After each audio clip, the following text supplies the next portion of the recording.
画像をマスキングテープのように使えるところがすごく好きです。お絵描きとかができるから楽しい。スタンプが好きです。そのまま写真とかが残るので思い出みたいにできるなと思います。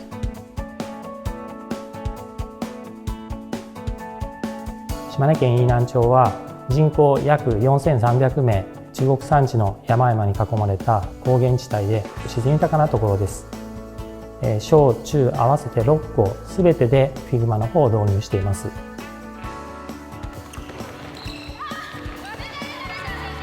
ほとんどの授業で FigJam を使っていて、他の人との意見交換やアイデア出しとかで使っています。体育の飛び方のコツとかを共有しながらやりまし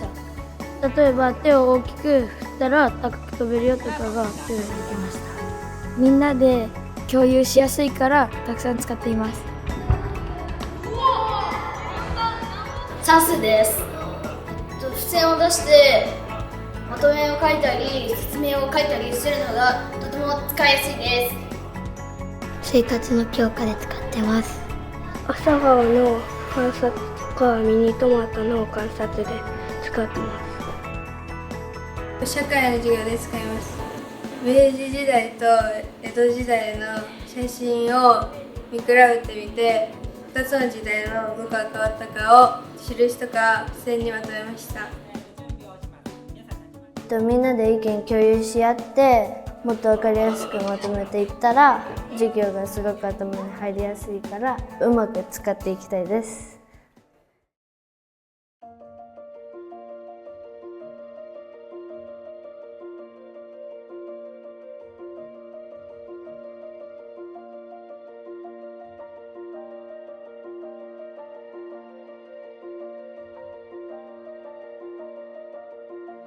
ここの部分を見てほしい、比べてほしいっていうところが教科書の紙面だとちょっと離れていて、こちらが Figma で資料を並べることで子どもたちも自由に見て共通して分かることもありますので、教材作成にもとっても役に立っていると思います。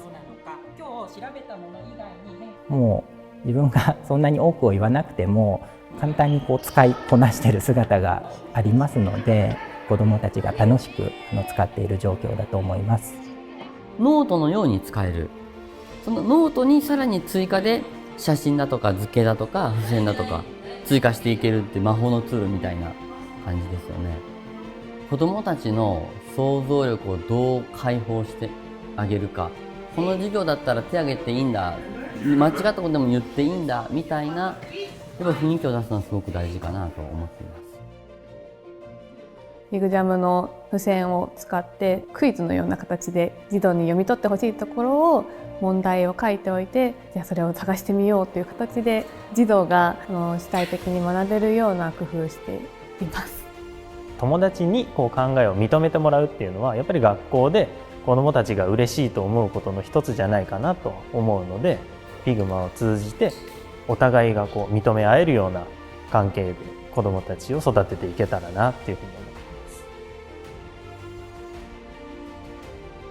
小さい町ですので多くの人に出会う人数っていうのは今の時点では少ないです。ただ今小さい集団の中でやっていることも数が増えても通用するんではないかと思っておりますので、どんな世界に出ても自分の思いを主張できる、いろんな変化にも対応できるようなやっぱり子どもたちを育てていきたいなと思います。